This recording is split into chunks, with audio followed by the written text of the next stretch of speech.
Hello friends, welcome to my channel Shagun Hindi कहानियाँ। आज की कहानी है तरकीब। दीक्षा अपने बचपन की सहेली समीक्षा को मिलकर जितनी खुश हुई थी उतनी ही आज पसोपेश में थी। शुरू में तो समीक्षा का साथ उसे बहुत अच्छा लगा, लेकिन जल्द ही वो परेशान हो गई। समीक्षा अक्सर जब भी शॉपिंग के लिए या किटी पार्टी में जाती, अपने 6 वर्षीय और 8 वर्षीय बच्चों को दीक्षा के घर छोड़ जाती। दीक्षा ने अपनी सहेली की मदद करने की गरज से मना नहीं किया, मगर अब यह लगभग रोज की ही बात हो गई थी। बच्चे दीक्षा के घर शैतानी करते, पूरे घर को अस्त व्यस्त कर देते और घर दीक्षा को पूरे दिन किचन में लगाकर उसके लिए तरह तरह के पकवान भी बनाने। एक और जहां घर की व्यवस्था चरमरा रही थी, वहीं दूसरी तरफ दीक्षा का बजट भी बिगड़ने लगा। बच्चों की नित्य नई फरमाइश, ऊपर से उनका रहन सहन का तरीका दीक्षा से थोड़ा उच्च था। दिखावे के चक्कर में दीक्षा अपनी बचत के पैसे भी उन पर खर्च करने लगी। ऐसा वह कब तक करती रहती। अब उसके पति रमेश भी नाराज होने लगे थे। वे दीक्षा को समझा रहे थे, ये दोस्ती ऐसे नहीं चल पाएगी।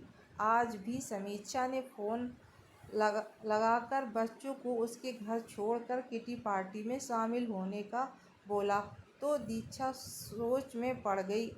आए दिन बच्चों का आना और पूरे घर की अर्थव्यवस्था करना, ऊपर से महीने का बजट भी। दीक्षा ने अपने दिमाग के घोड़े दौड़ाए। तरकीब निकालनी पड़ेगी। इस समस्या का हमेशा के लिए अंत करना जरूरी है। कुछ ऐसा ही दोस्ती भी रह जाए और मुसीबत भी टल जाए। मगर क्या? उसने झट समीक्षा को फ़ोन लगाया। मैं तुम्हारे घर के आसपास ही हूँ, मैं तुम्हारे घर आ जाती हूँ। जब वह समीक्षा के घर पहुँचती तो समीक्षा निकलने के लिए तैयार थी। समीक्षा, मैंने सोचा आज मैं खाने पीने का सामान बताकर वह निकल गई। कहा तो वह निश्चिंत होकर बच्चों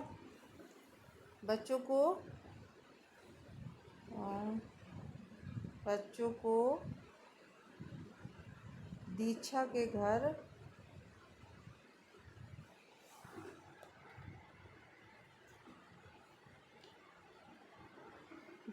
घर छोड़ देती। मगर जब उसे यह एहसास हुआ कि बच्चे अपने घर में ही हैं, तो उसे घबराहट होने लगी।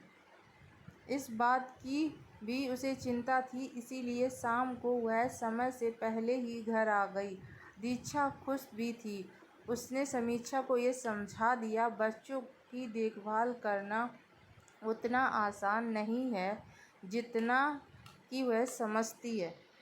दूसरी तरफ अपनी बचत भी सुरक्षित कर ली, वो भी बिना किसी तकरार के।